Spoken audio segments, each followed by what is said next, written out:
আমার কেন জানি মনে হয় আমি যে মামুন সাহেবকে 5 লাখ টাকা ধার দিছি ওইটা আপনি শুনছেন, আর ওখান থেকেই আপনি এই ফোন দিয়ে ডাকছেন না?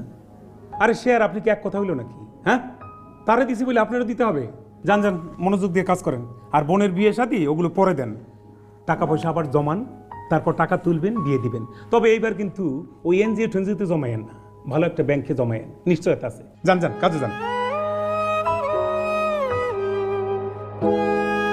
হাত পায় না, পায়েস খাওয়ার জন্য কাজ।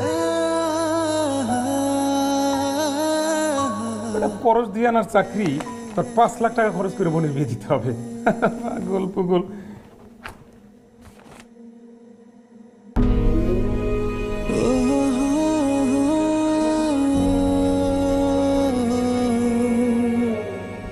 আপনি করেন 25,000 টাকা স্যালারি চাকরি, আপনাকে আমি 2 লাখ টাকা দিব? এটাও